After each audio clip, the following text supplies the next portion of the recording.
ప్రజల ధనం, మానం, ప్రాణం, ముఖ్యంగా ఆడవాళ్ళ కోసం ఎంత కష్టాన్నైనా ఓచుకుంటానని, మీకోసం పనిచేస్తానని ప్రమాణం చేస్తున్నాను. అలా ప్రమాణం చేసిన నేను నేడు ఎంతో మంది ఆడవాళ్లకు ఎరవునిగా పరిచయం అయ్యాను. మా నాన్న గణపతి దేవుడికి పుత్ర సంతానం లేదు. అందుకని నన్ను మీ అందరికీ రుద్రదేవుడిగా పరిచయం చేశారు. పాలన కోసం పడ్డాను, ఎంతో కష్టపడ్డాను, మన రాజ్యాన్నే గెలిపించాను.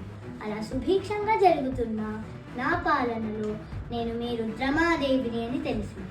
ఒప్పుకోలేదు. కొంతమంది సామంతులు నన్ను ఒప్పుకోలేదు. బాధపడ్డాను. మా నాన్నని అలా నిలదీస్తుంటే బాధపడ్డాను, ఎంతో బాధపడ్డాను. సహించలేకపోయాను. నాకు కోపం వచ్చింది.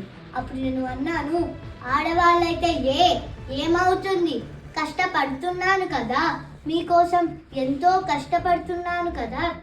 నేను రాజు అని తెలిసినప్పుడు జైహోలు కొట్టిన మీరే నేను రాణి అని తెలిసినప్పుడు ఎందుకు నిలదీస్తున్నారు? నా ఈ కోపంతో సామంతులు ఎదురు తిరిగారు. నాకు ఇదో లెక్కనా? నేను భయపడలేదు, ముందుకి వచ్చాను, వారిని ఓడించాను.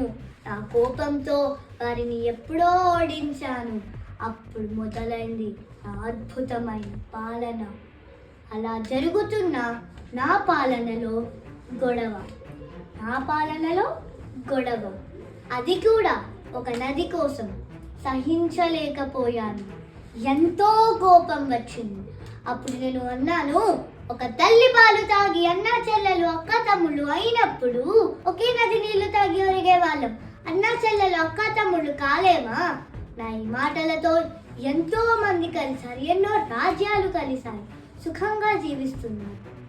ఇప్పుడు నేను మీకు చెప్పేది ఒకటే, ఆడవాళ్ళని ముందుకు రానివ్వండి, కష్టపడనివ్వండి, ఒక ముందడుగు వెయ్యనివ్వండి.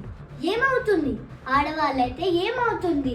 నేను రాజు అన్నప్పుడు జైహోలు కట్టారు. అదే నేను రాణి అన్నప్పుడు నన్ను నిలదీశారు. నేను ఒప్పుకోలేదు. మళ్ళీ ముందుకు వచ్చాను. మన కోసం వచ్చాను, మన రాజ్యం కోసం వచ్చాను. ఇప్పటి నుండి ఆడవాళ్ళని ముందుకు రానిద్దాం, కష్టపడనిద్దాం, ఒక ముందడుగు వెయ్యనిద్దాం. జై హింద్, జై కాకతీయ.